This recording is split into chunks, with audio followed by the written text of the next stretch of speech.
Good evening, welcome to the July 19th, 2022 Select Board meeting.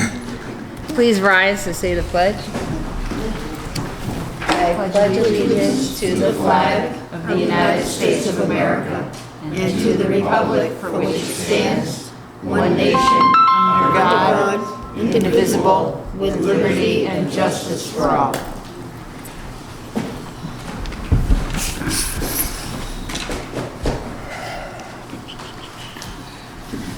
Okay, let me silence that so we don't have a repeat. Since every contractor in the world is finally calling me back because it's contractor season. So, all right, so let's start out with, we're skipping over the presentation, correct? Yes, ma'am. Okay, so we're gonna hold that for a future meeting. And then let's go, and we don't have any current announcements, correct? Correct. Okay, so can we get the report on the warrants? I was in last week and I went over the expense warrants and the payroll warrants. So we have a warrant, expense warrant for 6/30/22 for $264,799.32. A payroll warrant for 6/30/22 for $104,291.62. An expense warrant for 7/12/22 for $340,690.22. Payroll warrant for 7/13/22 for $52,585.92. And a withholding warrant for 7/13/22 for $26,976.63. Okay, great. So the first item of new business is Highway Central Street project.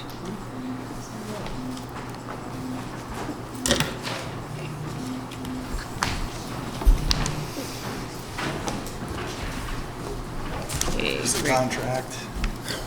It says Clark's, but that's this. Okay. Is that me or is it you? Well, I think we need to have that as part of the discussion. Okay. So, Yeah, that's like, I was looking for the signature for that, so we can give the contractor the notice of proceed. okay, so this is what's required in order for them to continue with the work that they're doing. No, that's for a precise paving to start the work. Okay, That's the final contract. It just needs the select board's signature. okay. And is it the select board or would it be you as our contracting agent? You had given me permission to sign any of the Commonwealth standard forms. This is not that, which is why it's in front of you, because I didn't know where the line was. So got it's it. in front of you to sign. Okay, That great. was it. It's been approved as to form by town council as Okay. well. All right, that's the other piece of information. Okay, so they reviewed the contract and it's passed their Yes. requirements. Okay. So can I get a motion authorizing me to sign the contract for the Central Street Complete Streets project? I'll give you a motion to sign the contract for the Central Street project. I'll second. All in favor? Aye. Opposed? All right, great, thank you. If you would like to expand the signing of contracts for me, that's entirely your call, but that's an option that you have. Okay. Let's put it on the agenda for the next meeting along with the appropriate verbiage to make the expansion be, what we need in order to do business from a day-to-day manner, not have something like this have to wait for our next meeting or have to call an emergency meeting to get there. Is there anything else that we need to talk about relative to the project? Let me just give you a quick update on what the projected timeline would be. And so as of executing this contract, they'll probably start in the next couple of weeks. There is a little bit of an issue with getting granite right now. We're hoping that becomes available, but it's just part of the game right now. So the project should be still on track. We are as of right now, so depending on the granite coming through. Okay, great. And so when are we roughly expecting everything to be complete? November? That's the goal. Okay, So it really all just depends on the granite at this point. okay. And if we do have to extend because of the granite, we're all set with the state, correct? Yes. Okay. We've already reached out, Ryan's already reached out to the state to get an extension on the use of the funds and the deadline to be extended. And we ran it by the IG's office because we had a deadline in the contract and the deadline wasn't going to be able to be met because of supply chain issues. And so they stated that it was okay to still award the contract because everybody's going to have the same supply chain issue. Right. So the lowest bidder, so. Yep, So there okay, would be a addendum issue if we're not going to complete within the time frame okay, of the contract. So Great. cross that bridge when we get there. sounds good. All right, anything else? Could you just kind of give us a rough idea of what's going on right now? Because that's not actually Yeah. part of the contract. Not this contract, it's still part of the project, but we're actually doing the paving through our annual road materials bid. So right now, they're putting on a leveling course, and that's just to help set the reveal of the granite and pretty much give them a nice flat surface to work off of for the sidewalks and all that stuff. So that's what's happening right now, and final paving won't be until the fall. Okay, And at some point, when this was reviewed, how many engineers did you have review it and take core samples? 3. And how many of Well, them? one took core samples, but there was 3 engineers that reviewed the entire project. And how many of them came back and said it should be a full reclamation? None of them. They said it should just be, It was all a mill, it was a mill job. okay, and what's the difference for those that aren't familiar with it? Well, milling is just taking 2 inches off the asphalt surface, and reclamation's basically pulverizing the entire asphalt surface and starting from gravel. So it's Okay. just, there's a price difference. Okay, and we barely came in. I mean, we're using Chapter 90 money to supplement so that we're within budget to get the whole project done, so that we didn't have to truncate the project and we could do the entire street. right, So that difference was actually key. okay, Yeah, right. Anything else? that's it for me. Okay, great. Do you have anything else? No, that's it. Awesome. Good. All right. All right, number 2, Mr. Banish, discussion of Ford v. Brookfield. I'm here to get information from the board, Okay, well, come on up and give us your questions. okay?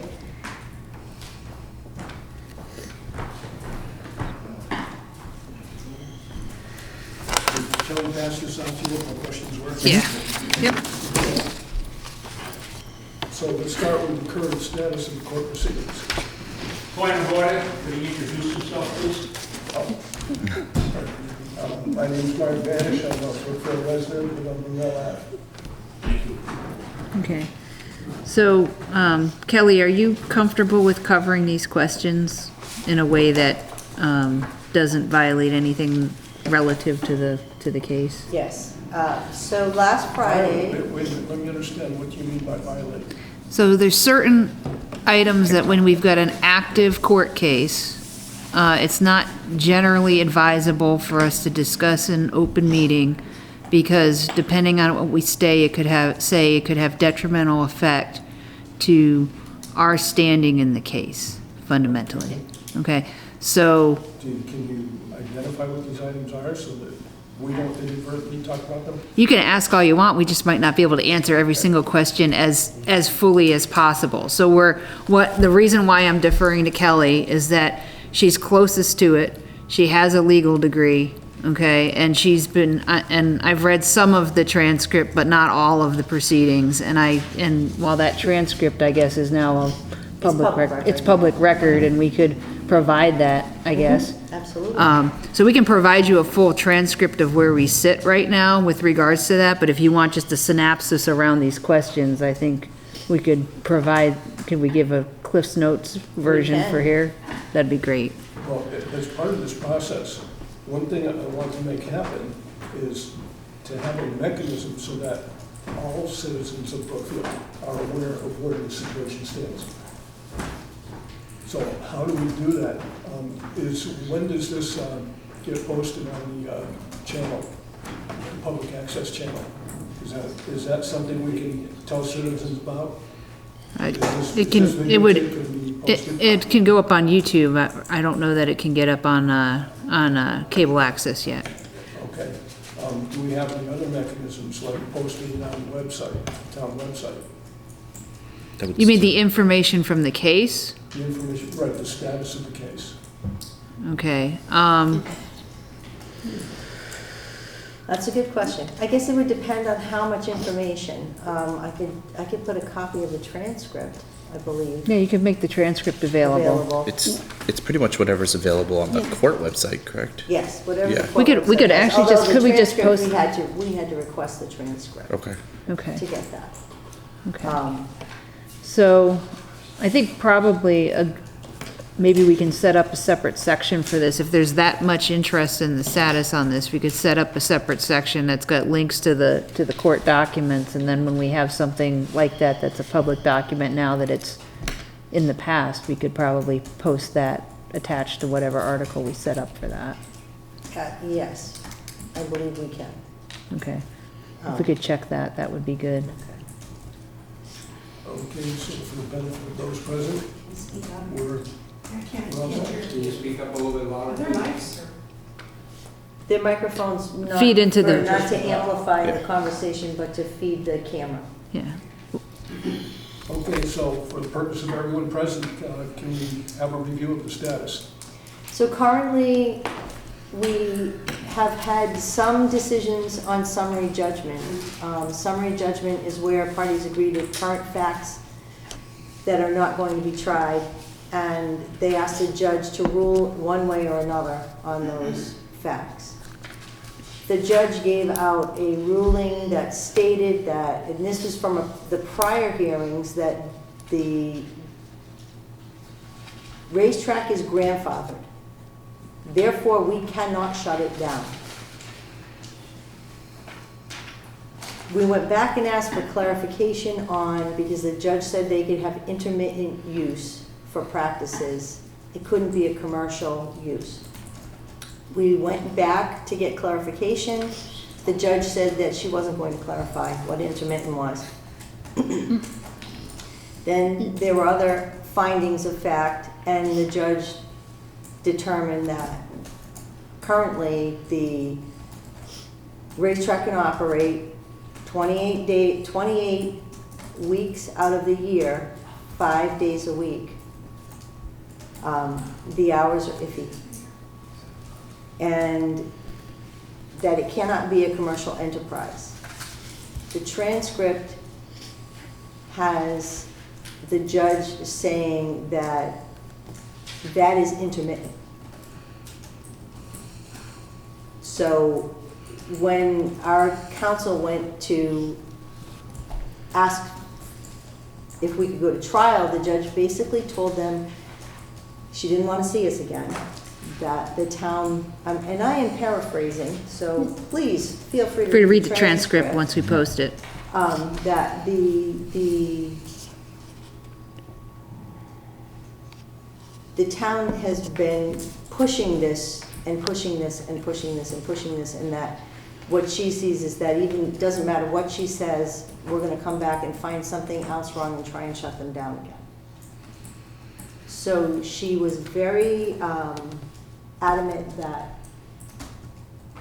the town reach an agreement with the racetrack on what use is going to be acceptable within the parameters that she's already set of 28 weeks out of the year, 5 days a week. And again, the hours, I don't remember the hours off the top of my head. They were discussed back and forth, but I don't think there was a determination. So she was very clear that she did not want to see a trial, that she did not want to have this come back. Is this the first or the second judge you're referring to? This is the second judge. This is the current judge that's assigned to the case. Yes. So right now where we stand is we have a judgment from summary judgment. we sought the ability to go to trial. The judge basically told our attorneys that trial was not going to end well for us and that we needed to come to an agreement. Wow, that sounds a little biased. May I ask a question? Yes? Certainly, can you identify yourself? My name's Ed Lopanis. I live here in town. I live on Quabog Street, very close to the racetrack myself. What's the definition being used for commercial use? Well, that's an interesting question, because that was actually posed to the judge, and she said, I see, and I don't wanna misquote what the transcript says, but she basically said she wasn't going to determine that. That wasn't her job. Well, people pay to use the track, so there's a... But she said people can donate up to $1 million and it's still not commercial. So donations of any shape or size for track maintenance and for use of the track to practice are fine. It seems like he's already in violation because he operates every day of the week. Not according to the judge. You just said 5 days a Please, week. I understand, that's what she said he was supposed to do. And when town council said he's operating every day, she repeated a couple of times that she sees no evidence of that she polled the neighbors and there's no complaints. Who, the judge polled the neighbors? Yes, sir, that's what the That's what the judge stated. That's what the transcript states. which is why we requested the transcript. So as it stands, if we do not reach an agreement and we go to court, it is likely that it will not go in our favor. Our next option will be to appeal and have it remanded back to the district court for a judge who is not biased. Okay, from the website of MX23, I'm sorry, you want to go ahead, Ken? State your name. Ken Cleveland, zoning board of appeals, conservation commissioner for 18 years. They never had a permit for this, never. I had the DEP come down, they wouldn't say a word. And who decides if they have a permit or they don't have a permit? Never got one. That's completely irrelevant at this point because the cases are, the judge has already ruled, and this is not going to be tried, it's a done deal, that it is grandfathered and he can do this. They never got a permit. Regardless of whether or not they got a permit, this is where the case stands at this time.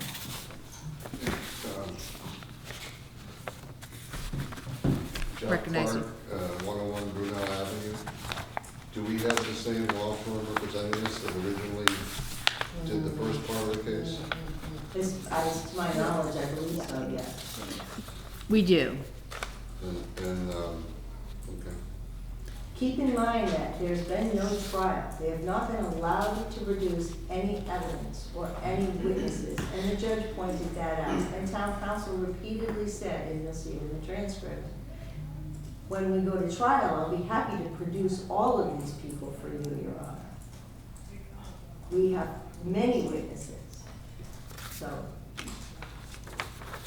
Okay, May I ask a question? We've already lost a couple times in court, correct? Can you identify yourself, please? Thank you, John Holcraft, Dave Holcraft, junk man, yellow sign man. We've already been to court, the town's been to court, how many times? 2? We've already lost twice. How much money are we gonna continue going after this guy when he's been in operation for 10 years? I mean, when are we gonna stop spending wasteful money with KP? Is what I wanna know. he hasn't been in operation for 10 years. He bought it in 2015. He's been operating for about 10 years. He purchased the property in 2015. About 10 years. I don't think so. Going on 10 years. So, can anyone answer that question? Or close to that question? I'm all for it. So I I'm- think that's one of those things that we have to decide as a community, right? There's a lot of people in this room that I suspect they're here because they want to see us continue to prosecute this until we are out of options relative to his operation. And again, here's what makes it wasteful, right? If this was a track owner who was following AMA guidelines about being a good neighbor, we wouldn't all be here. That's past tense, that's past tense now. No, right, but if we were talking about a facility where the individual running it was doing tailpipe checks, was keeping the number of bikes limited to what's safe, reasonable, and resulted in, less sound pollution, or put up barriers like there is places like Charlton and other tracks around the state, okay, we wouldn't be here. Okay, fundamentally. So it gets down to, at what point do we hold each other accountable for being good neighbors, right? So, you know, there's a lot of people in here paying a lot of their tax money. What I see is a lot of people that seem to be interested in continuing to prosecute this within the confines of what we can do. And, you know, I'm not a lawyer, but I have read what KP submitted. They're not doing a bad job representing the town with regards to their approach, right? They've been taking sound approaches. What's coming back from the court is pretty, it looks a little bit pretty far to the left or right of center of what you would typically see in terms of communication from the court. I would say it's a little bit, if I was on a baseball field, I'd say this was pretty much a foul to the left or right field, I'm not sure which. Joe Hesseltine, 54 Pine Lane. What's to prevent us from just taking it to court and losing and then appealing? Because to me, the real definition of this thing is intermittent. And I think just about everyone in here knows So, what intermittent is. when you appeal a case, you can only appeal what's wrong with the case. You can't appeal because you didn't like the definition of intermittent. So they're gonna give the judges in the lower courts deference on certain items. If they say intermittent, at the upper court's gonna say, well, intermittent is what the dictionary says it is. It's very subjective. Intermittent to me might be different than what intermittent to you is, whereas, you know, stopping at night to go to sleep, according to the judge, is intermittent. And not operating in the winter is intermittent.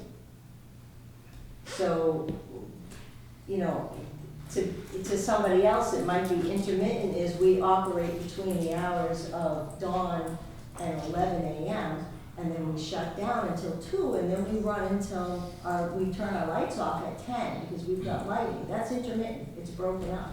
So it's subjective. So the judge is not going, in the higher court, is not going to give you a definition of that word unless there's an egregious error on the part of the lower court judge. So if you choose to take this to the next step and we do not come out with any better result, and then we appeal it, it would have to be sent down to another judge in the court. That would be the request. Now, Thank you.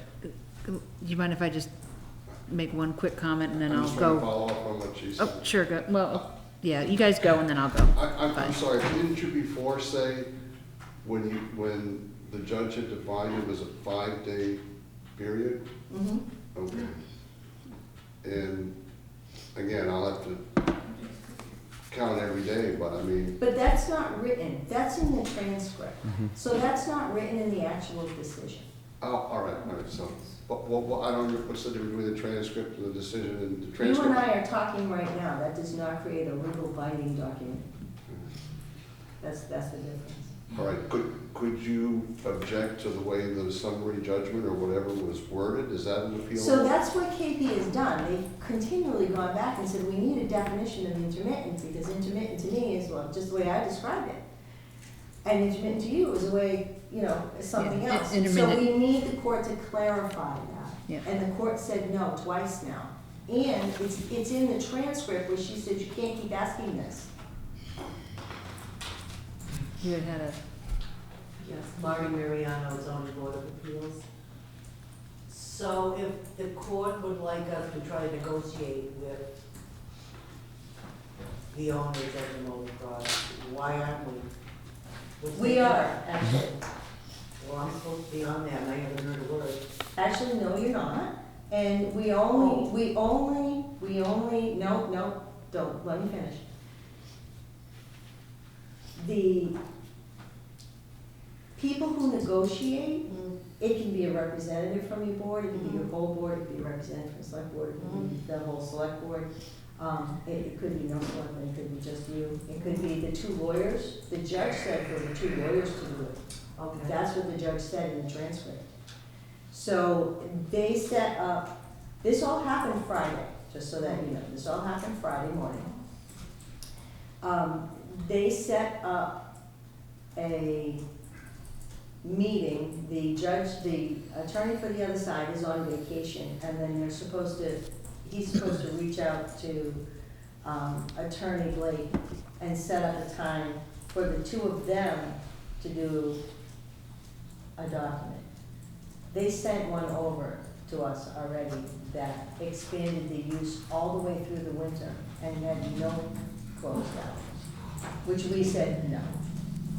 That's a non-starter. So let's go to court and see if we can get a trial, because their offer wasn't really an offer. Yeah. So, so the negotiations haven't actually started. They just threw pudding at the wall to see what would stick. Problem is, it would go on the summer, by the time they start and talk, we're into winter anyway. So we've gone another, 4 years into this now? And it could go another 4 years, because the appeals court, if that's the way the town chooses to take this, you're looking at a 5-year turnaround for an appeals court case. So maybe 1 more year? No, I mean from now until we Until it's have the done. trial, 5 years to get through the appeals court and back again. I have a question that's got nothing to do with grandfathering or anything, but my question is, how can he do this in a wetlands? I don't understand, is he in violation of the Wetlands Protection Act? That's something for Mass DEP to determine. Are they involved? They already approved it. So then I guess not. I It's guess done. it's okay. It's done, it's grandfathered, we've lost 2-3 times in court, we're wasting our money. Do we have something that says that? Yeah. We do. Conservation Commission, this will give you that. I'd like to know when the motorcycle washing stations were put in, and whether or not the DEP verified or accepted those. He advertises on the website that he has washing stations for the motorcycles. A lot of oil and grease.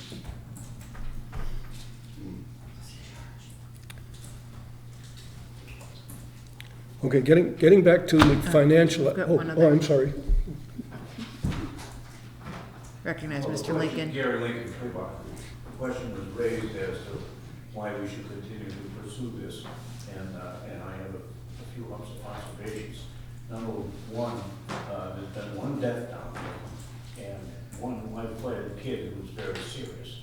There's been multiple other injuries, and so we have no idea what kind of insurance he has down there, whether or not he has safety bales around the track. That is actually a private matter, and the judge says that in the transcript, that Yeah, but it's I'm a dangerous saying- hobby and it's just too What much. I'm saying is, it's only a question of time before some mother says, that's it, I'm gonna sue the track, the town for allowing it, and everybody else involved with it, all 3 selectmen and everything, because that's what they do.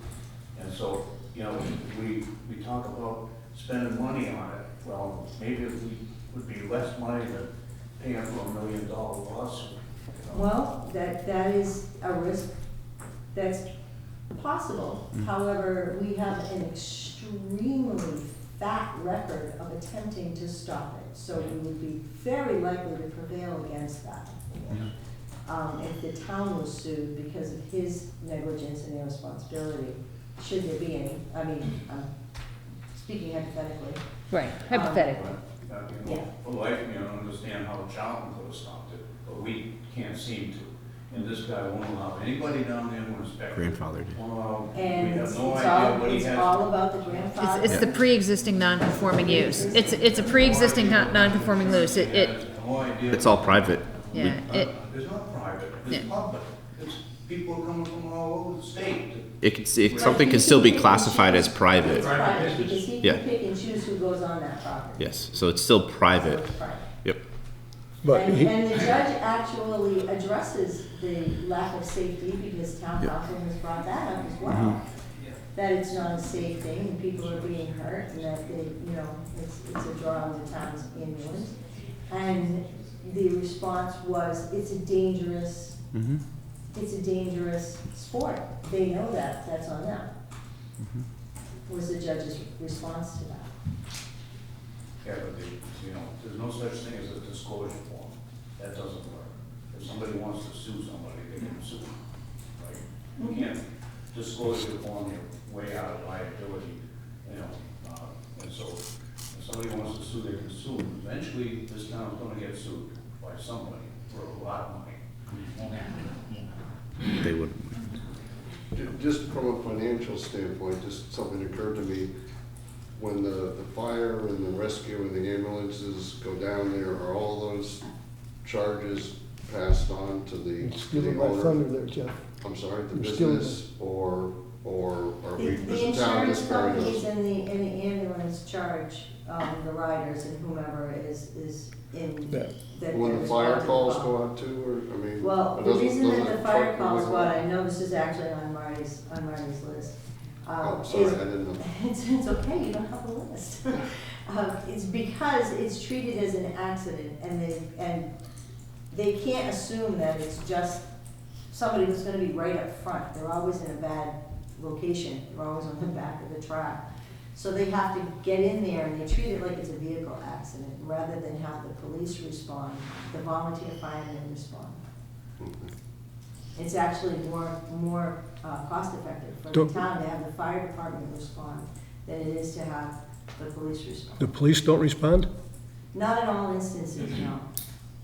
Okay, but getting back to the fire It's not department. a traffic violation. So the fire department is not getting compensated for these calls, from what I understand. They don't bill for insurance. Correct. So Well, it's either the fire department or the police, and which one is more expensive? The volunteer fireman? which or the one should he police? be paying for, is my question. Well, they're not You have a high-risk All right, business let me here put that's this in costing the perspective. town money. If you have a party at your house, I'm not running a risky business. He's running a risky business. but it's still But that's what private, that- so private is private. Yep. If you have a party at your house, and you have a swimming pool, and people are acting irresponsibly by the pool, and someone gets hurt, and the police show up, and the fire department shows up, and the ambulance shows up, so that they can save this person from their willy-nilly behavior, do they go after you for the money because you own No, they don't. But I'm not running a business, I'm not charging people It's to still be there. private. it? It's still private, private is private. There's The no business. restaurant doesn't Okay. pay if someone chokes, the fire department does not charge, and the police don't charge, and the ambulance don't charge the restaurant if somebody chokes on a peanut. So, it's the same exact principle in play. Except he pays 1/3 of the property taxes I do, and he probably pays less than almost everybody here. And he's costing the town more. So how do we reconcile that? I think that's more of a tax code question. Madam Chair, may I Well, respond you know to what? Kelly?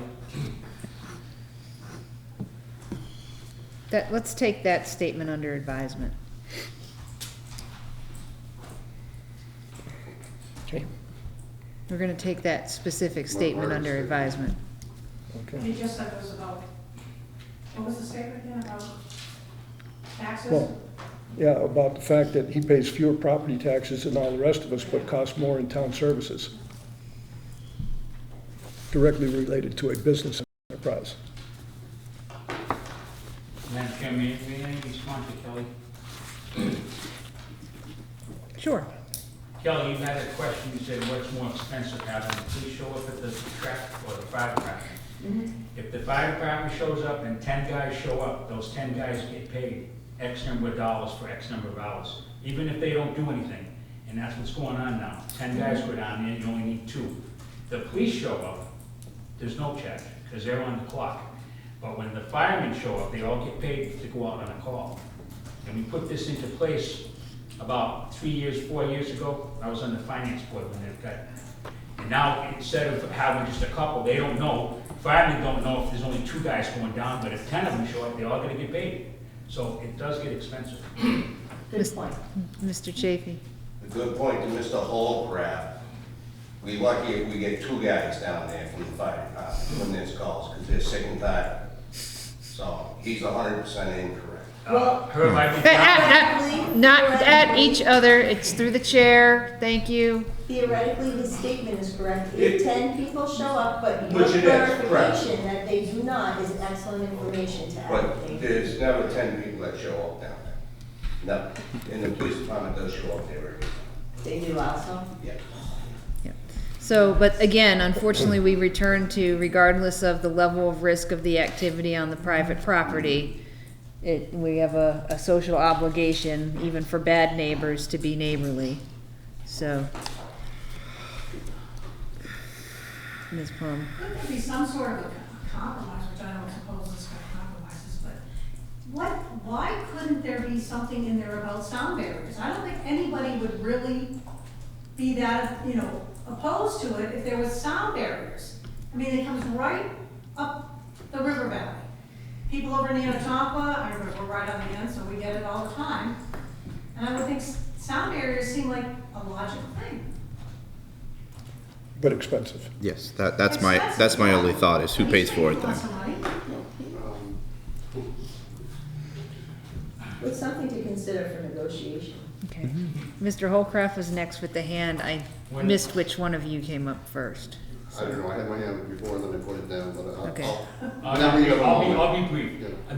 When I said 10 people, I was using that as an example. I've been down at the track a couple of times when there was accidents, and there was at least 5 or 6 firemen that did show up. Plus the track has got 3 or 4 guys that help too down there. Plus the police are down there. So it's a good response on the town of Brookfield, I think. Okay, which we'll go back to the Yeah. case if we do ever get sued. At least Yeah. we have some statements that we're doing our due diligence, No, whether, I'm not regardless trying of to that. interact. Roger, Yeah. got it. Mr. Clark. Happy birthday. I just wanted to make one short point, is I was in the original meeting at the zoning board when the whole place was full, and we were talking about sound barriers, and I talked about why can't we get a mediator, blah, blah, blah. I think Mr. Holcraft agreed with me at that point, which was 4 years ago. I'm glad we've gone through the litigation, but I'm not certain that I see an end to this unless the people that, my neighbors, determine that they want to do something about it and start promoting or protesting or whatever it is that needs to be done through the media to bring attention to this in a more vocal way. I don't see any other regard, and maybe in this peril, who knows how many thousands of dollars it would cost to bring a trial and lose and then go to the appellate. Well- And, we know what the legal bills have been in the last few years, so. So I do have a question. I mean, if we take it to trial, and the problem is I don't want to try to strategize what we would want to do in trial, in open meeting, right?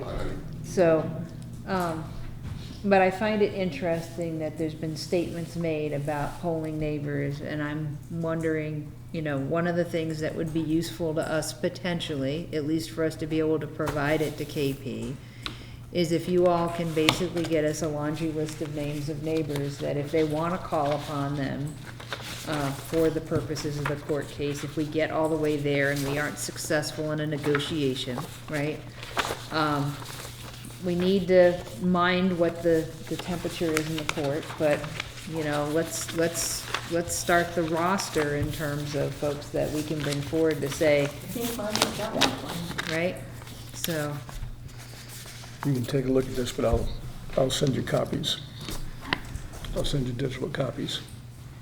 perfect. Well, and that would be great. Do you want to send us digital copies, or were you gonna leave these? Well, I'm not here through today? collecting. I mean, Okay. I still, All right, so wanna get a lot more. you're basically doing an impact survey. yes. All right. Nicely done. Nicely done, sir. That will potentially have some benefit for us. But yeah, please send us digital copies, and in fact, do them as you get batches of them, because we can forward them straight on.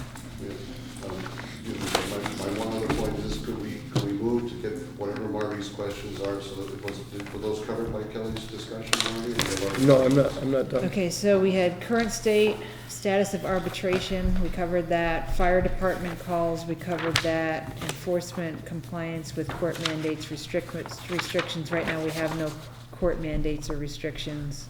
And we have your suggestions regarding what the restrictions ought to be.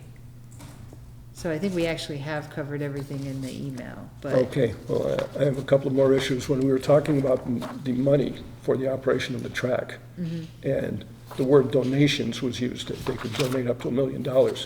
Well, on the MX23 website, there are two types of fees. The fee per hour for, the fee per day for using the track, and the memberships. Do those constitute business or donation? That would be something that would be determined in trial. That would be evidence in trial that he is not complying with The what intent. the current summary judgment is. But until it goes to trial, they gave us no enforcement mechanism. They didn't give us permission to get on the property. They didn't give us permission or give us any levels of measurement in the summary judgment. And that was one of the things that KP was looking for in trial, is we need these things to happen. So when we go to trial, these are the things we want to do. Okay. I'm sorry, one other specific thing, when you said as far as up to $1 million in donations, was that cumulative or was that annual or? That was a comment No, from the judge, that a hypothetical. donation is a donation and she's not gonna put a monetary cap on it.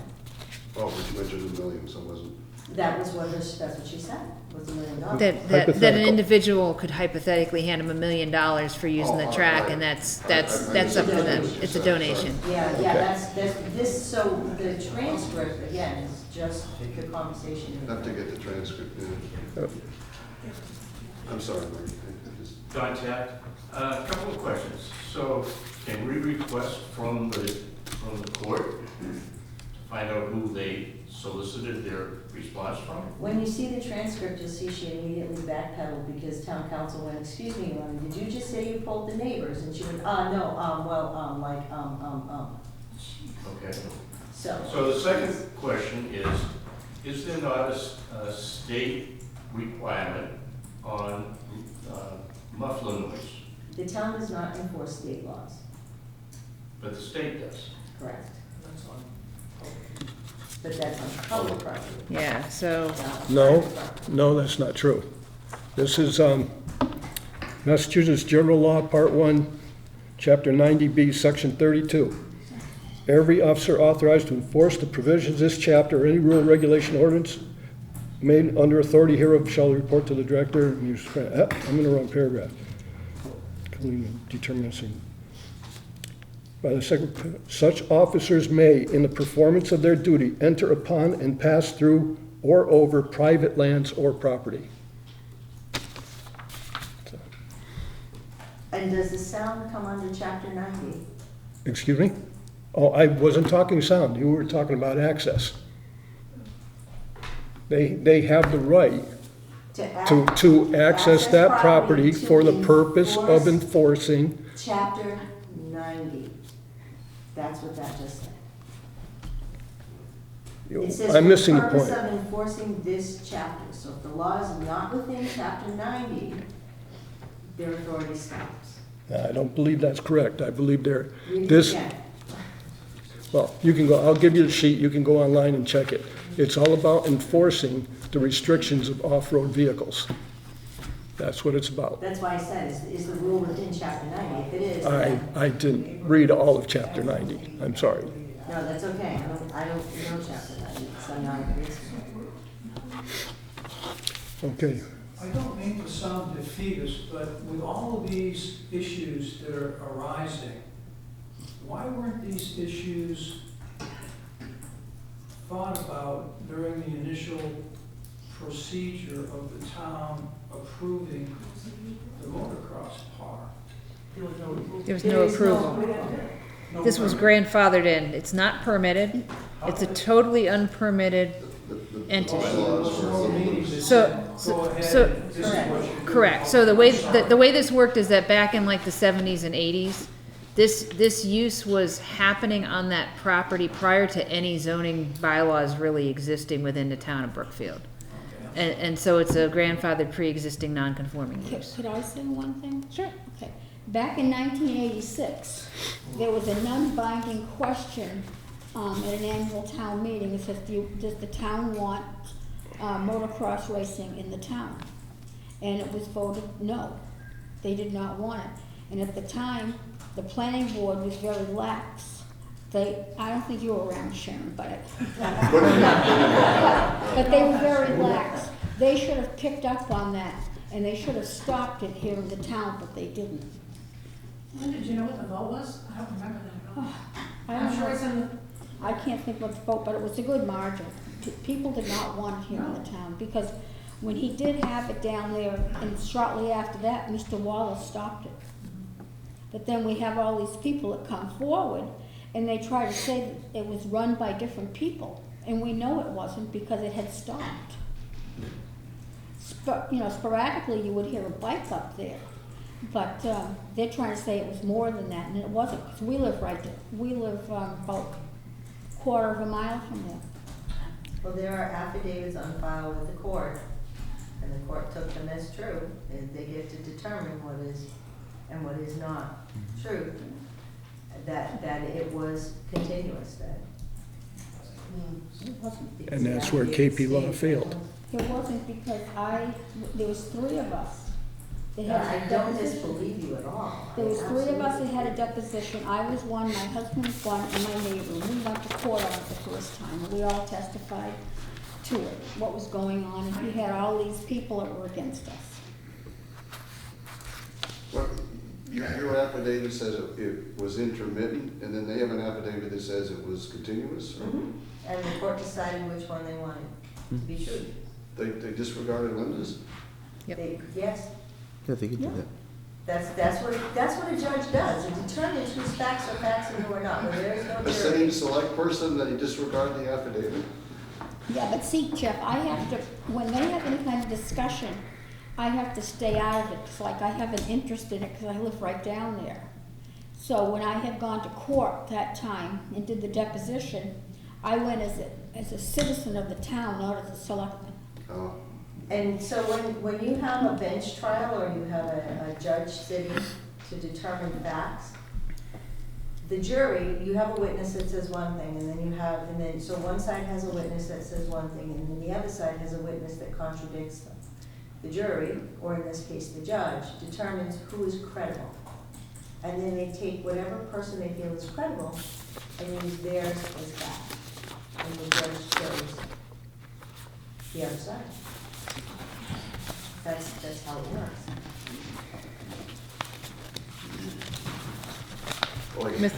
Mr. Cleveland? What requires it so that piece of property you're the grandfather? What's the? It has to pre-exist the current zoning. And there was no zoning when this started, so it pre-exists the zoning. No, you do not have to get a permit for this particular use because it pre-exists zoning. You only need a permit for zoning use if there's zoning. There wasn't any when this started, so they didn't need a permit at the time that this started. Yeah, and dirt work like what they do to set up that track is not considered construction fundamentally. So they wouldn't need a building permit to put the track in because you're talking about rearranging the natural dirt work. But that's so long as, and basically from an environmental standpoint, unfortunately, the way the Wetlands Act is written is so long as when they move the dirt from one place to another, they create new wetlands where they took the dirt out of, right? If it's a 1-for-1, unless you can prove it's not a 1-for-1 for square footage of wetlands, you're not technically violating it, because so long as you've got a net, you're not necessarily violating the Yeah, Wetlands you can Act. move it, you just can't eliminate it. Yeah, So if they had taken the affidavits that Brookfield supplied And chose them as and facts. chose them, Yes, then he needed a permit because he wouldn't have been grandfathered. bingo. So we're screwed again. That's, but that's, But that's an issue for appeal. No, it's No, not. it's Because not. the findings of fact of the judge, unless they're egregiously wrong. It's no- obviously egregiously wrong, because you're gonna have more people saying there was no continuation of operation than you do saying there were. So, Preponderance of but that's evidence. not how the court system works, Marty. The court system, the higher judge is gonna look down at the lower judge and say, you had this person in front of you and this person in front of you. I'm not gonna replace your judgment on who you felt was telling the truth, because I wasn't there. So they're not gonna change that part. It will not address that in the higher court. Okay? That's Sure. just the way the system works. Well, if I can speak again. Oh, I'm absolutely. speaking as a citizen, Yep. I'm not speaking as a board of selectmen. When the original owner, Richard Wallace, owned it down there, he was involved with the New England Motocross Society, Association. So they would come up, anytime they had a race down there, they would come up and they would get a permit from the board of selectmen. And where he doesn't do any of this. And with the parking issue, they used to park all the way up Quabog Street, Route 9, it was a mess, and then in between races, the kids were up and down the railroad tracks, riding on the railroad. So I mean, that was a hazard too, but I think after, like, that vote in 1986, when he got that, I think that's when he really cooled it. He found out that people didn't want it in the town. So do we have any idea of who supposedly was running consistently this track? I do not have access to the affidavit, so no, ma'am. No. They just brought up, when we went to court that time, they just brought up different names of people that were running it. You cannot get lower court documents. No. They're not public record. And Lower then, court documents are not public. I think it was last summer, we had an incident down there. There was so many people, it was an accident that went on down there. And there were so many people there that the police were down there directing traffic. And they wouldn't even let people onto Quabog Street who lived down there. We had to go around East Brookfield to get to our homes. And they had preference over the residents, and that was wrong. And they were going to close the package store because they didn't have a permit. They had no room to get any vehicle in, so he was coming across the parking lot. He called up the police department because he wanted 8 wreckers sent up to his place to tow their vehicles away. Didn't go that good at the clay box. So, but a new guy bought it. Okay, So hopefully he listens. so, Okay. I'm sorry, the gentleman who was here from the fire department left. I just wonder if either the board or Kelly can find out from the fire department whether or not they do any environmental cleanup after an accident at the track. That's not the question. That's a good question. Is that normally what fire department does? Well, that's what they do when there's a car crash. yeah, but there's, for environmental cleanup, I think there's like a gallon requirement before it's technically a requirement, so we need to find So it would be a that. gas bill? You're talking about a gas bill on a Yes. bike accident? Yeah, you're talking a gallon or It two. would be highly unlikely, but I will inquire. Yep.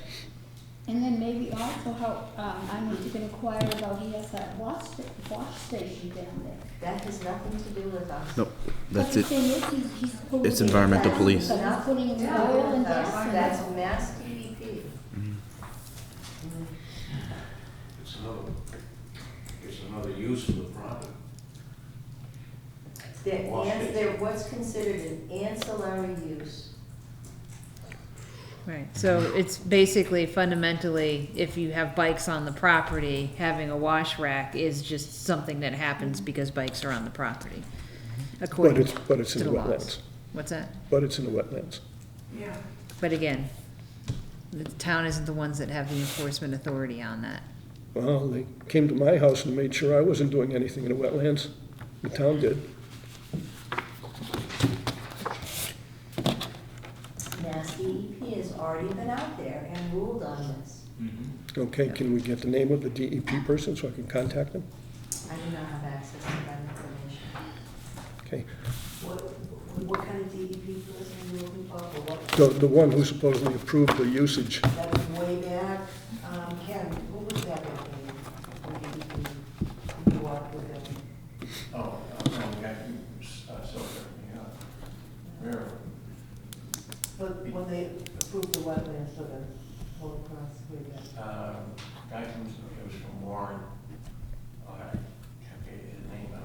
he was number one guy in this area in Weston.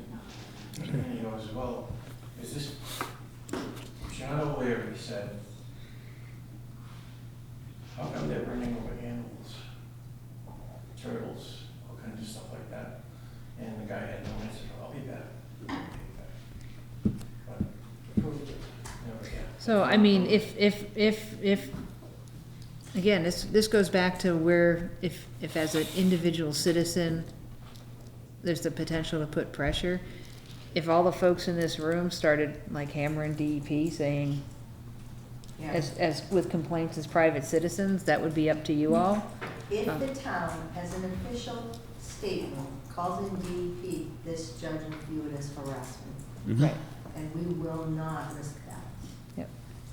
But every individual citizen here has the ability to call Mass DEP. When you use the word harassment, Mr. Floyd threatened to kill me, but he's buying lots, cemetery lots. He's killing the whole conservation. I wrote it all down and took it to the chief of police in East Brookfield because Evie Flats was in East Brookfield. There was 13 people in the room. Oh, well, he could do that 3 more times. Are you kidding me? If he had a gun, it would be a different story. But I don't understand how flexible, how lax of law when the state is getting to be. It's crazy. Unfortunately, we don't have any control over that. Well, we do, when you do this, and I'll let somebody else that maybe has enough smarts or help. It's getting ridiculous. Marty, I have a phone number and a name to call you if that will help anybody who wants it.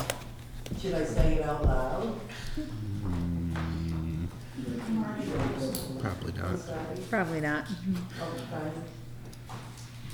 And then another thing that wasn't brought up tonight too, he's running a pro shop down there too. You, I thought you couldn't run that too. No, when he's running a pro shop, he sells his equipment But and that's then, commercial. Correct. And that law is not in effect yet, or that restriction's not in effect? The summary judgment said that it could not be a commercial use. Now, how do we enforce it? What's the punishment for him doing that? Fines, money. No, we have no fine mechanism for this. No. How much is the fine gonna be? Where's Well, that? well, wait a second. We don't have a fining mechanism to enforce a summary judgment. But if the summary judgment indicates that a commercial use is not allowed on that property, and the usage is related to, so the grandfathered non-conforming use is the racetrack, but the pro shop, So in the summary is that judgment, permitted? the judge said that he was allowed to sell motorcycle parts and anything to repair the motorcycles. So there's your pro shop under that umbrella. well, he's selling motorcycles down there and then he even.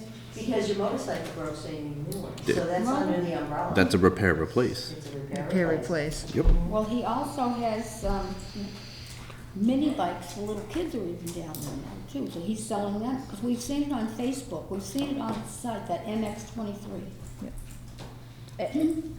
That all counts as The, evidence. the, again, this goes back to, if it goes to trial, it's evidence, right?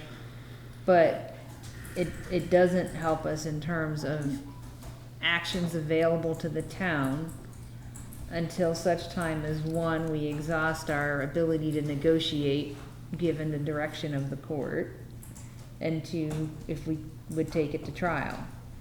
So,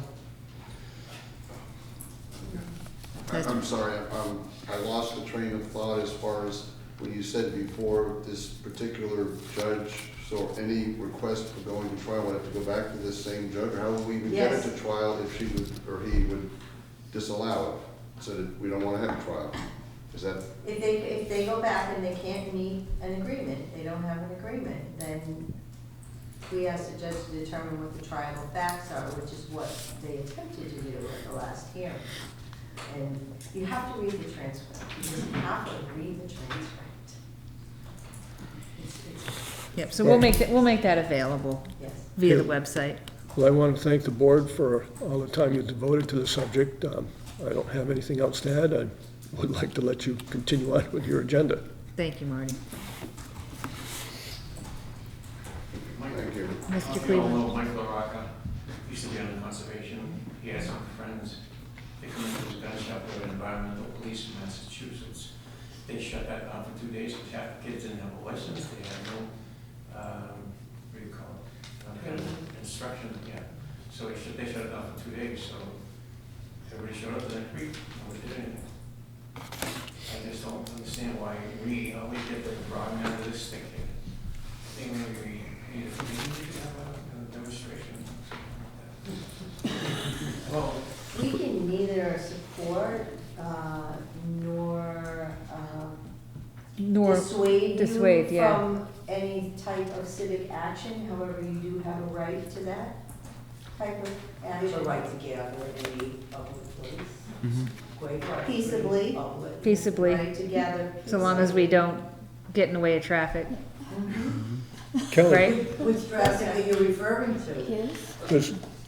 does my participation on the advisory committee prevent me or preclude me from being involved in this as a public or private citizen? No, sir, it does not. Okay. Just wanted to check. We'll just put a little sign in that says I am a private citizen. Everybody can get a T-shirt. You can buy one down there at the monorail. I keep on threatening to get one made up that says basically, here's your sign, so. That's a good one. Here's your sign. Mr. LePen has been very, oh, we have the Commission on Disability. You do, all right. Folks, thank you all.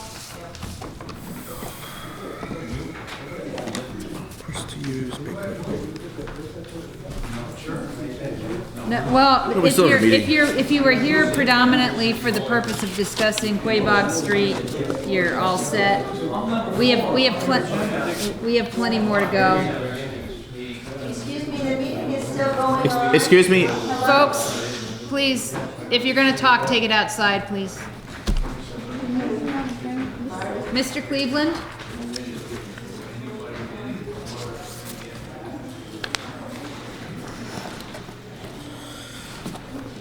All right, so number 3 on the agenda, Commission on Disability, we had a note of interest from Rebecca Johnson, and we have her appointment slip, so can I get a motion to appoint her to the Commission on Disability? I will give you a motion to appoint Rebecca Johnson for the Commission on Disability.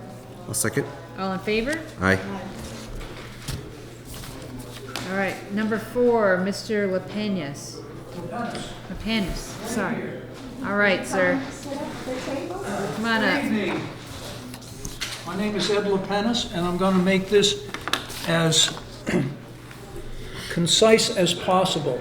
I am requesting use of these facilities for an educational, primarily or preliminarily for an educational focus group, and subsequent to the results of that focus group, I would like to also have your approval to use that for the same purpose as an educational follow-up program. And to make it so easy for you to understand, I'm going to read this very short one-page synopsis of my program. The program I've developed is called TAG, that's Talk About Guns, and it's a Talk About Gun program designed for parents and their children. I train the parents. I have no interaction with the children whatsoever. I train the parents on guns, gun safety, the mental capacity of youth to comprehend rules, their impulsivity, et cetera, et cetera. The parents then receive information on how to open up discussions with their children about gun safety. And to read this synopsis, first of all, state the problem. There is a national need for a remedy to gun violence. I think we're all in agreement to that. Present the solution. My program would replace the safety programs that talk at kids.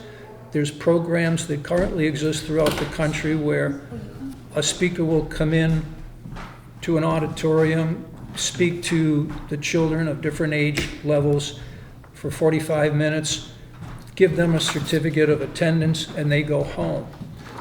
Children have no interaction at all with the presenter, they're just listeners. Okay? My program engages the children through questions and through an inquiry-based program. My tag is an innovative approach to assist the parent-child develop a working dialogue about gun safety. A need exists. Present programs miss the mark. Learning theorists have determined that children learn best when they're engaged in the learning process. Gun safety starts at home. We cannot rely on schools or any level of the government to continue to address this increasing risk to our children's safety. TAG is a call to action for parents to build a deep level of trust with your child, to discover your child's attitudes, knowledge, and beliefs regarding gun safety issues, support their positive attitudes, and to alter their misconceptions, guide them into a safe future. So the big part of the program, once it's actually implemented with the parents, is to have the parents take home a gun safety survey, which consists of 35 yes or no questions. And just as an example, I'll pick one. Kids should tell an adult immediately if they find a gun, yes or no. Question 22. When I have kids, I will teach them how to use guns safely, yes or no. If you ask that to a child of any age who's able to comprehend what you've said, they're going to have an answer for that. And depending on the answer they give, that's what opens up the discussion and that communication with the parent. This has never been done before. This is a totally unique concept. All the research I've done in the past several years has turned up nothing even close to this. So this is a benchmark opportunity for, number one, our small community to begin this, and hopefully it'll blossom into something bigger. Because every time there's a school shooting or any type of mass shooting of over 5 people, the grieving survivors call for, an end to gun violence. But nobody is doing anything about it except maybe making a few alterations to some of the already existing laws. Massachusetts has some very fine laws on guns and gun ownership, one of the most stringent in the country, and should be a model maybe for a lot of other states throughout the United States. However, gun violence won't stop until the parents are taking up more responsibility. Because who else has a more intimate relationship with their child than a parent?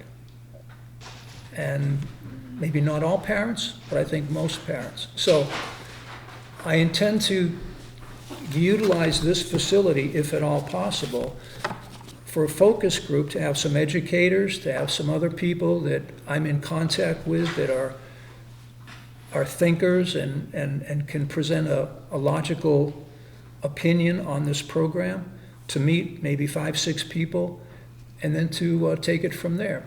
I try to kick off on this just prior to COVID, and it was just the worst possible time. I had a write-up in the newspaper, actually, the current, whatever that's called, I forget the.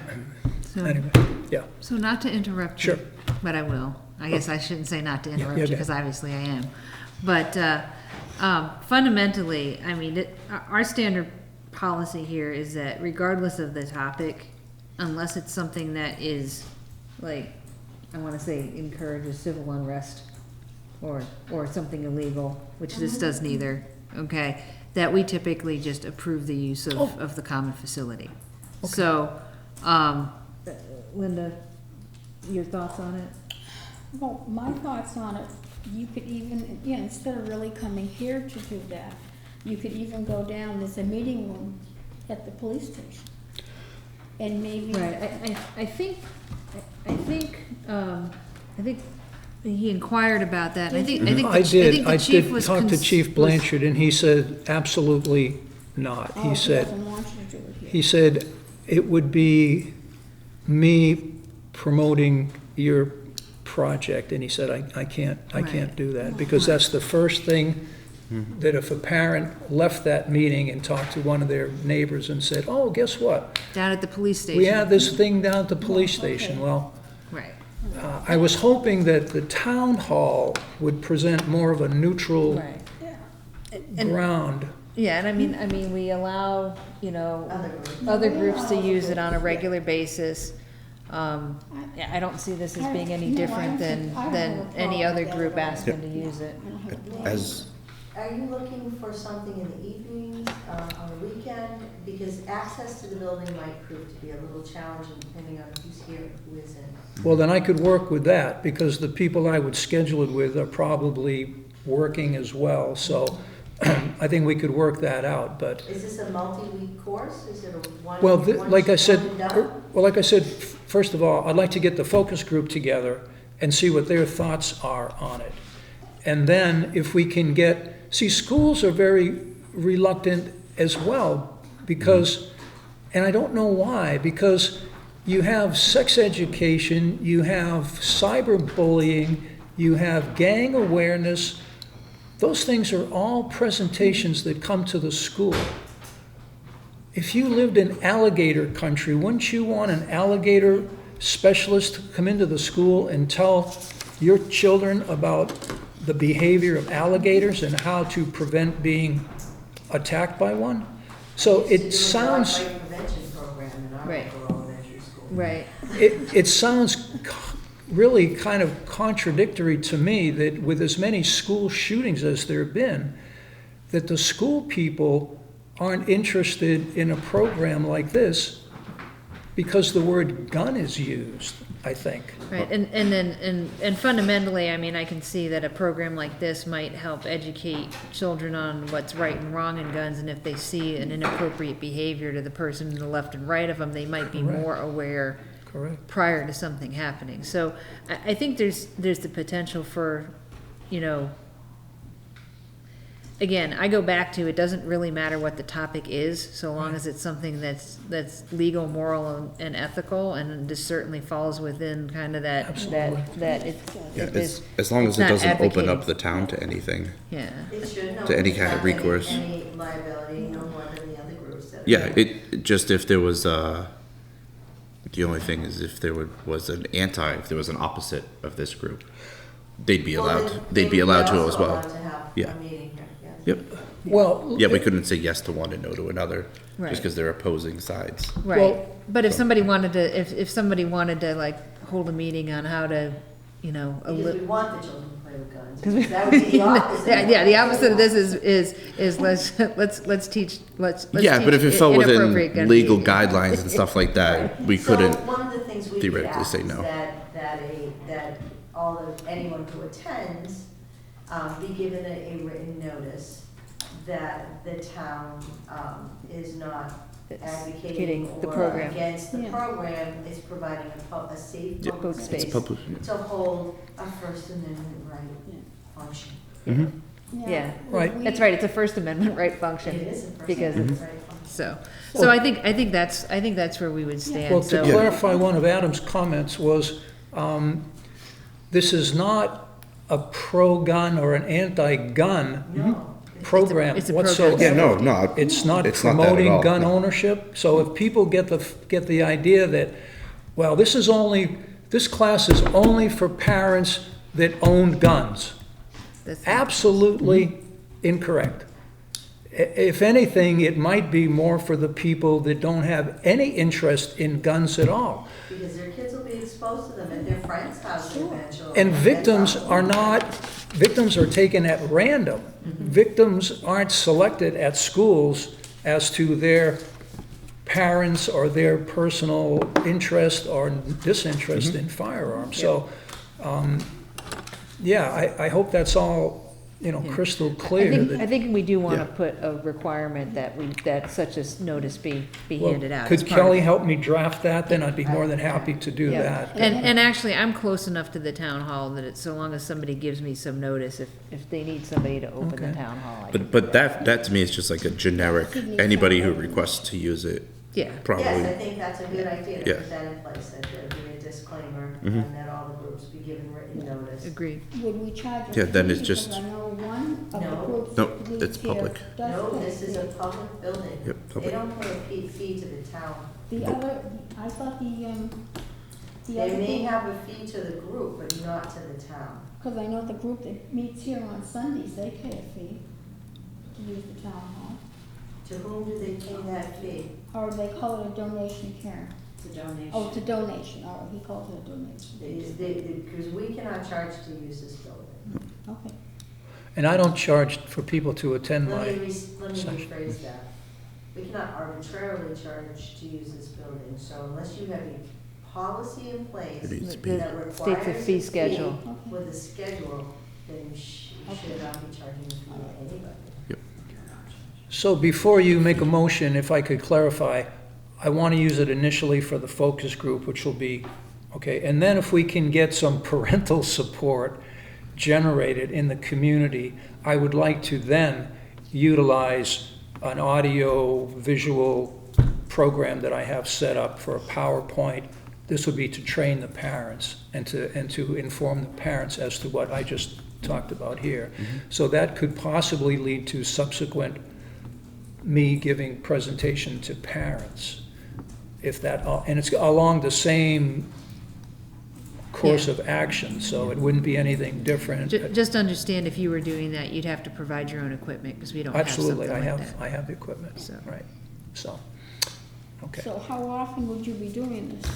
Hard to say, because, you know, if the town, if the parents in this town are not open to it, or if they have some particular, I don't know, agenda about it, or if they say, if the parents that have guns, and there's a lot of gun owners in this town, I'm sure there's a lot of hunters, there's a lot of sportsman club members, et cetera.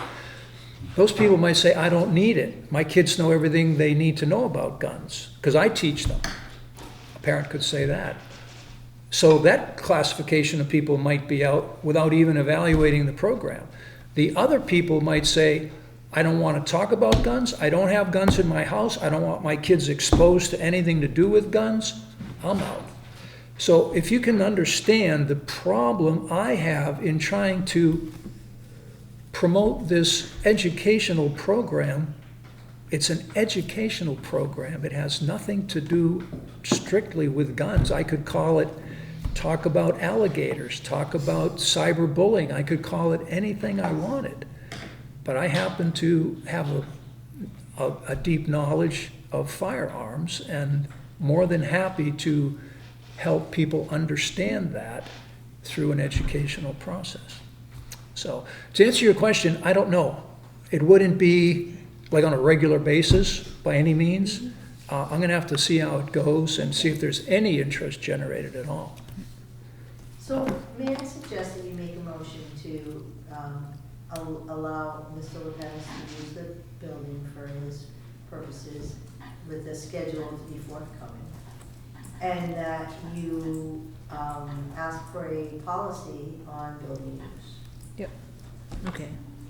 So, Two separate motions. two separate motions. So, do you want to make a motion? Or Adam, you want to do it? Sure.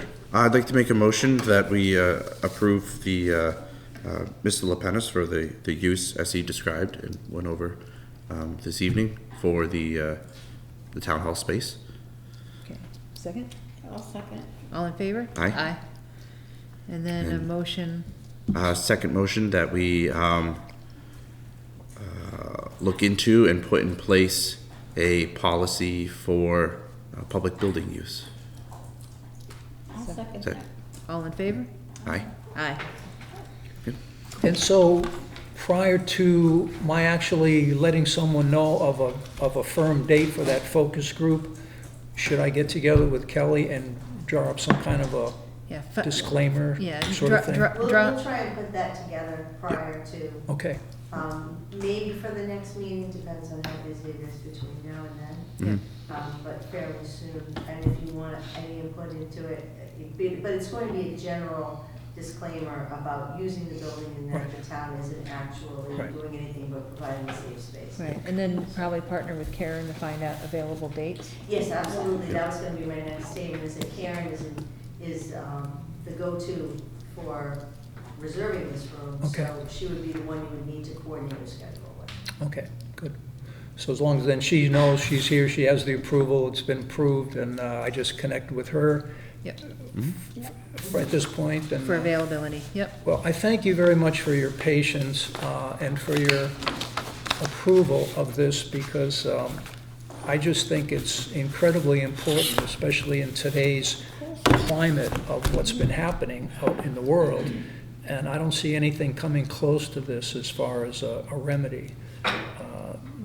Legislative issues, be as they might, aren't going to take care of it on a grassroots basis. So, Well, thank you for wanting to do this. thank you very much. Thank you. Bye-bye.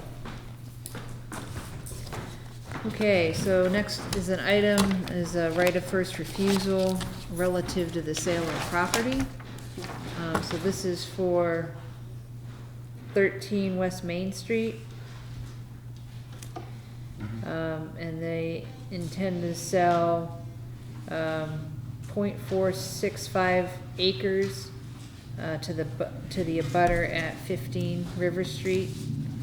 And the portion of the property is landlocked, but it's currently held in 61B, which gives us the right of first refusal.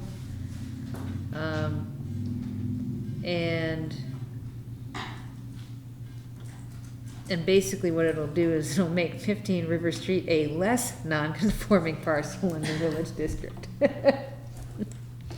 So, Anything that decreases the nonconformity of the parcel is a good thing. well, one, it's non-conformity of the parcel, and it'll take the property out of 61, out of chapter 61, which would be fundamentally also But advantageous this to the is such a town. small So, acreage too. so I think it's, I think, can I get a motion to, decline on our right of first refusal for that parcel? I will make a motion to decline any interest we have on the first refusal of the chapter 61B property. Second. Excuse me, can you clarify that property? What's the number again? It's 13 West Main Street, and it's a portion of property that abuts 15 River Street. Okay. So it's a small piece, small landlocked piece. 4.5 acres?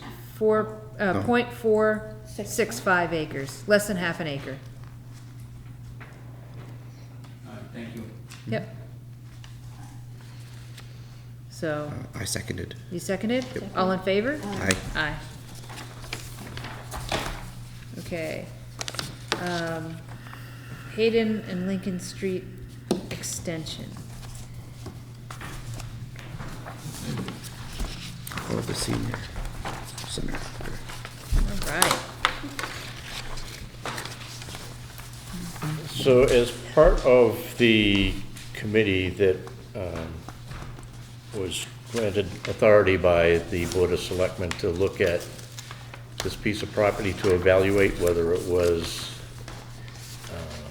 adequate for consideration for a senior center or other town use,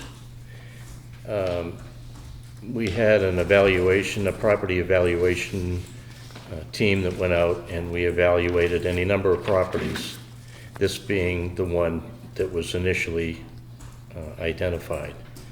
What we did was we created a matrix of evaluating for the purpose of a senior center. Because this lot is just slightly over and half an acre, it does not seem to be adequate for the senior center use. So the recommendation from the people that evaluated the properties would be that it does not meet that need. Whether it meets the need for any other town facility, we have no idea. But that was our evaluation and determination in reference to that property for a senior center. So I just wanted to relay that information, and if the town has no further considerations for that property, then it could go to, We would like to have it put back on the upcoming land auction. Okay. Yeah, so do we need a motion to that effect? Yes, because you made a motion to take it off of the list of auctionable Okay. parcels. So which one is this now? this is the property at Hayden Ave and Lincoln Street Extension. It's actually two pieces of property that goes between the two roads. Okay. All right, so what was your motion again? A motion is to release that property for the upcoming tax title sale? All right, I would like to make a motion. Or is it tax title, or is it just a land auction for? It's, no, it's a tax title and auction, Okay. so it's both. Okay. I would like to make a motion to release 5 Lincoln Street Extension and 8 Hayden Avenue to be put into property that we will be auctioning. Second? All in favor? Aye. Aye. Thank you. Thank you. That was easy and quick. Madam Chair, may I ask a question? Yep. We have this big, beautiful town hall that we're trying to use the upstairs for. It's not being used. Once you get the stair lift, how come we can't get some kind of facility up there for a senior center? Instead of starting another building somewhere else, I mean, that we're gonna have to take care of at some point.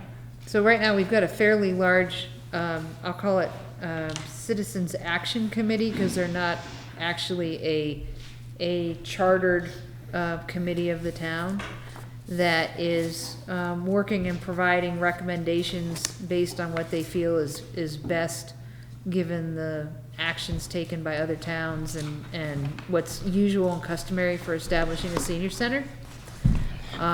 So right now, they're in an exploratory period that currently is costing the town nothing to figure out what might be the best practice. And we're gonna listen to more than one voice fundamentally. So, Mr. Taft, did you want to say something? Basically, yes, a committee's been formed and we're working on that. Oh, you're considering it, okay, that's So, all. to look at options. Yeah, good, good. Yeah. So, One place, I don't know if it was brought up, because I know Lois O'Leary is on your committee. Yep. Gavitt's, I think, within a year's time, Gavitt's is moving over to West Brookfield. And what about the little garage that they use down there? If they don't use that, they've been moving things out of the little garage. Could that be a possibility? We could renovate that for a senior center? in talking with Kelly, there are some problems with trying to purchase another piece of property. The process is a little convoluted, so we didn't even really look at the Gavitt property. We did inquire, and they did say that they were moving, and they said it would be within a year, and that was all the information that we gathered on that property. Okay, that was just, I thought that would be a good thing. It's right here, but. Yeah, I mean, fundamentally, I don't know if it's even possible, but that's one of those scenarios where a factory like that, and if we know that they're moving within the next year, I mean, there's grant opportunities and the like for public-private partnership of redevelopment of those type of areas. However, when a municipality purchases a building or land for a specific purpose, they have to do an RFP.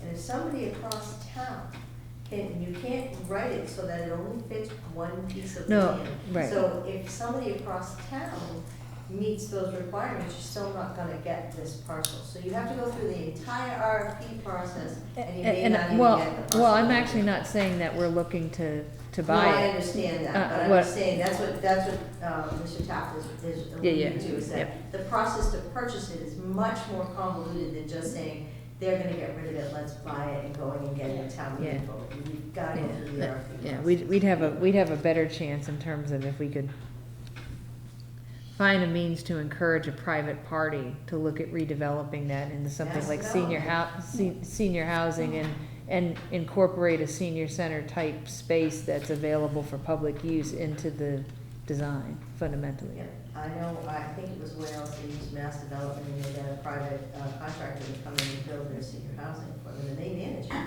Yeah. So the town got what it needed without the town paying Right, the cost. so mass development is who we would Yes, look. that's who they used, and it was many years ago, I don't know if they're still doing it, but there are options out there. Yeah. But I wasn't talking about Gavin's building itself. No, I understand, you're talking about the place that's the. Well, actually, they have three pieces of property. They'll get the factory, then they have the little garage, and then they'll get the garage over and back of the liquor store as well. Yeah. Yeah, that's on Pleasant Street. Right. Yeah. All right, thank you very much, Mr. Jack. All right, Common Street parking. Ms. Laura, do I need to go on? Yes. Only because it needs to be recorded. Jean Lytle, Cultural Council. Am I talking or are you talking? So the concerts on the Common have had some serious parking congestion and safety issues, and Ms. Lytle came up with a wonderfully creative way to address it. Go, baby, go. Okay, so I put cones up with no parking signs on the house side of the Common, so that parking could only be on the common side of the Common.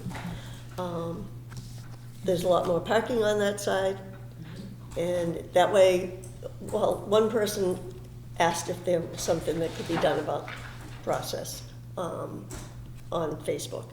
And I said I'd take care of it, so I'm trying to take care of it, because sometimes it's hard for them to get out of their houses, out of their driveways. I don't want, you were talking about good neighbors before, I don't want any of our events to put any of the residents out. One of the challenges, though, is I think when this was voted like 6 or 7 years ago, the vote was actually to be on the opposite side, because Nobody understands that. Well, actually, I can explain that, though. And I had this discussion with a couple of citizens who asked me about this, actually, separately of this, because I had a couple folks approach me about it. And they remembered the vote by the select board, and the reason was for people exiting their driveways. If the parking is on the opposite side of the street, it's very hard to get out of the driveways, depending on how people park. So it's less parking, but trying to get out, because of the way it is, if somebody pulled in straight, if they're trying to back out, it makes it almost impossible. I don't see it that way. I've backed out of those driveways before.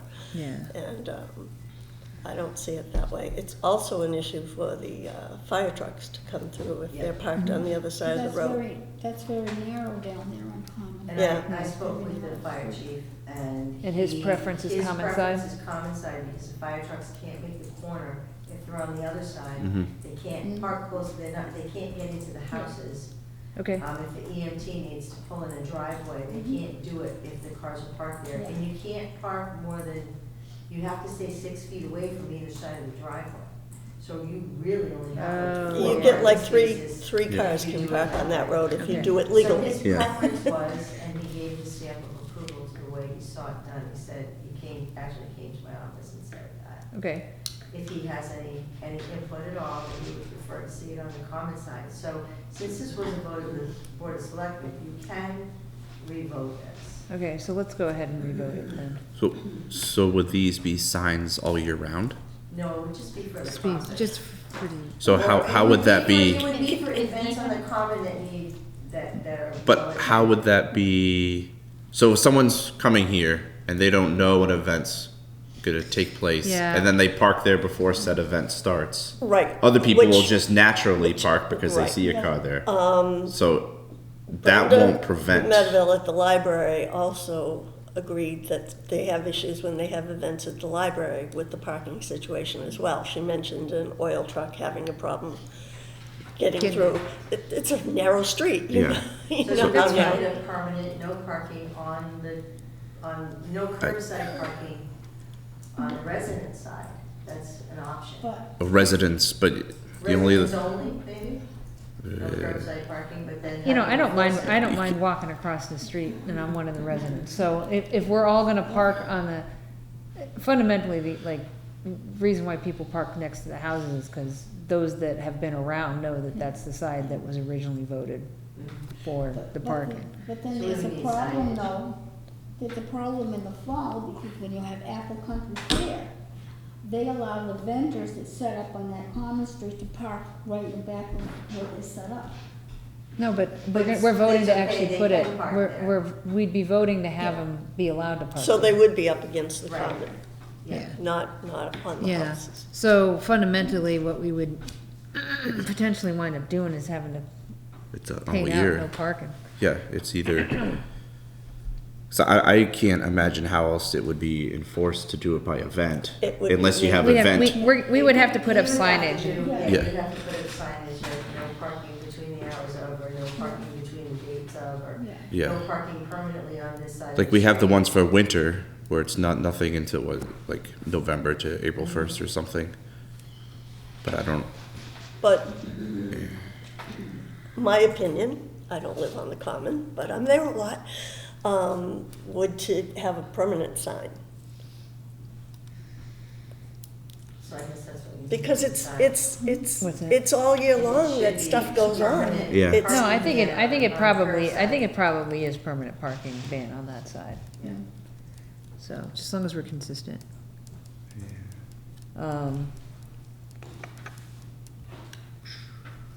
Because the first concert we had, there was, I couldn't stop them, I was trying to suggest, you know, and they didn't care. And there was an issue, because people couldn't, you can't, if you're on both sides of the road, Yeah, if you have cars You on can't both sides of go that road, through. you can't go Yeah. through, so, I mean, we need to do what makes sense, I think historically they voted on the other side for a number of yeah, different reasons, none of us but got that. that's fine. Like you said, it was a select board decision, we reserve the rights to override what the previous administration did. So do we have a motion? Okay, we'd like to make a motion to, just have the, put up a permanent sign on the common,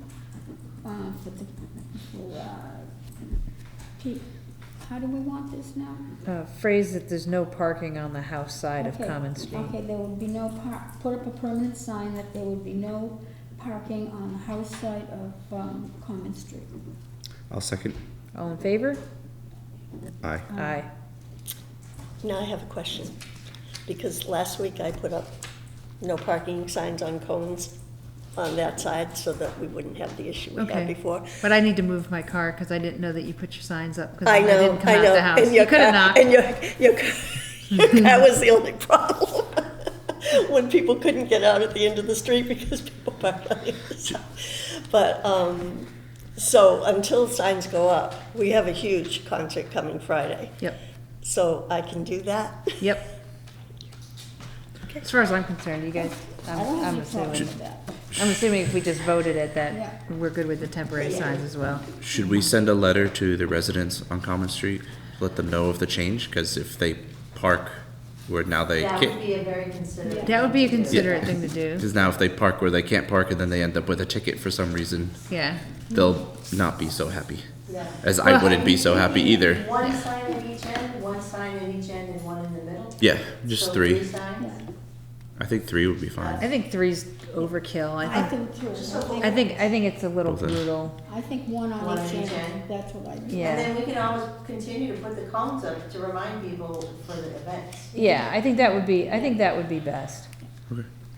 I think that would be best, I think So for we events, we can- put out the cones and that we go ahead and say, and just, if we can come up with a concise way, cause I hate to put it this way, I don't want the common to be like Sign Central. If we could, you know, if we can figure out a way to keep it visible, but, Well, So it the wouldn't winter be signs on the aren't common big. side, Yeah. right? On the common side, it would be on the residence, so Yeah. when you No pull parking in, this it could be side. facing yeah. the, I mean, you at each really- end, it said no parking. Well, actually, hypothetically, you only need it on the side of the houses themselves, right? No parking this side of the street. Mhm. Yeah, there'd be nothing on the common No. side. Yeah, so there'd be And- nothing on the There's common. nothing on the common side. Yeah. And they'd probably be just as big or small, depending how you look at it, as the snow I know signs. that in Marblehead, they have, they have yellow lines. If you park, and all they do is they paint them down the side of the road. If you don't know the rules, it's very scary. You get a very big ticket. Yeah, you do. So that's all they do is they Well- paint a yellow stripe, and you can't park Yep. where there's a yellow stripe. Yeah, and well, what you could do is paint a yellow stripe that has an intermittent no parking, like statement in it too. Mhm. Just get a template and Or just paint the do it curb. on the It's concrete. just an idea, something Yeah. from down the road. Yeah, yeah, I would. No See, pun intended. Wah, wah, wah. I was very considerate when I was putting out my cones. There was a car parked right by the library, and I didn't want this person to panic when they came out and saw a no parking sign. So I went in and he said, I know there wasn't one when I parked. Yeah, yeah, so, Okay, thank you. great, thank you. and then we'll probably have So to we'll post it on the website. Ryan- Yeah. Talk to Ryan about doing a couple of signs. Yeah, or ask them about if there's a paint option where we can Yeah. do the line, but maybe actually do like a Do- template and just do font. Do we the want same to? thickness as the line, it says no parking. Do we want to see if the signs are effective before we do the cost of paint? Paint's cheap. Labor's not. Probably cheaper than the signs. actually. Yeah, paint is actually Oh. way cheaper Yeah. than the signs. Same thing with It's, signs. Signs are signs are a couple $100 more each. permanent.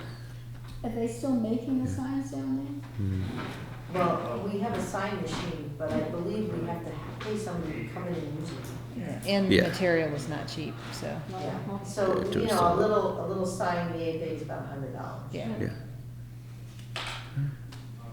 I would only pay for $32 guarantee. I very neat handwriting. Yeah. That Then. was just a joke. And then just Watching at home. yeah, letter to those on the comment, and then post on the website. and Yeah, let's do that. That should be enough notice. Yep. Okay, can we speed date the rest of this, because it is hot in here. It is hot. So, appoint a environmental certifying officer. Can I get a motion to appoint Kelly as our environmental certifying officer? To appoint Kelly Robbins as an environmental certifying officer. Second. All in favor? Aye. Arg. Okay. Appointments for the cultural council, we have, Danielle Barboza, Cassandra Estrie, or Esty.